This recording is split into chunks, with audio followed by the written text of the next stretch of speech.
This is my wife's closet. But when we first moved in, it was my daughter's, and there were a few issues. There's no door. There's live electrical wire just running right through here up on top of some molding. There's no light, and it was constructed so that this wall isn't even deep enough to take an electrical outlet or light fixture box.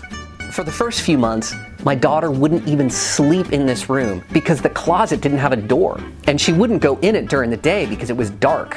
Kids in closets, right? Not that it was a particularly usable closet anyway. Here's the plan. I'm gonna frame this out, and not just to get that existing electrical wire up to code. With that extra depth, I'm gonna add some outlets and lights. The first step in this project was refinishing the floors. That didn't turn out so well. I've got a whole video. The quick version is that I didn't spend enough time sanding, and when I put a semi-gloss polyurethane on it, it did not look good.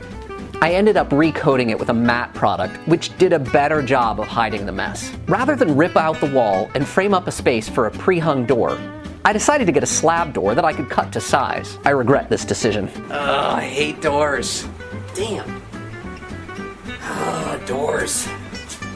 Doors. I should have ripped the frame out. It would have been easier, but I've never done this before, and while I don't like doors, I underestimated how many mistakes I'd make. Mistake number 1. I needed to trim the door from 80 inches high to 78, and I didn't read the instructions. I could trim an inch from the top and an inch from the bottom. I trimmed 2 inches from the bottom.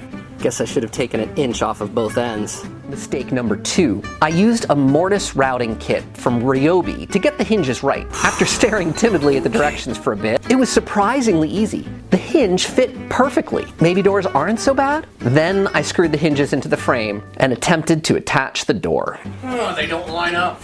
Off by about 1/4 inch. And this is resting on the ground too, so they actually need to be down about here. Damn it. Mistake number 3. The door was also just a bit too wide. I swear I measured everything properly, but mistake number 4, I screwed up cutting in the holes for the doorknob.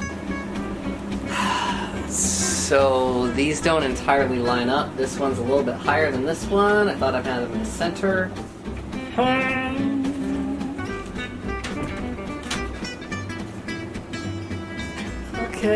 Okay. Not bad, not great. The rest was much more straightforward. After putting up drywall and mudding the seams, I sprayed it with orange peel texture. This went pretty smoothly as I had worked out all the hiccups when I refinished my son's closet. Then paint. My daughter picked a 2-tone color scheme from Sherwin-Williams' super pricey designer collection. I found nearly identical colors from the regular collection. Pop in some molding, and it's all done. For a while, my daughter used that space as her hangout space and was in there all the time. But eventually, she came to associate the entire room with the spirit of a little girl named Susie, who had lived in that room in the 1920s. Eventually, my daughter swapped with my wife for a much smaller space on the first floor of the house. This is my new house in West Seattle. It's a century old, with half a century of deferred maintenance, and a couple of odd decisions by the last homeowner. Subscribe to my channel to catch all the different projects that I undertake to get this place updated.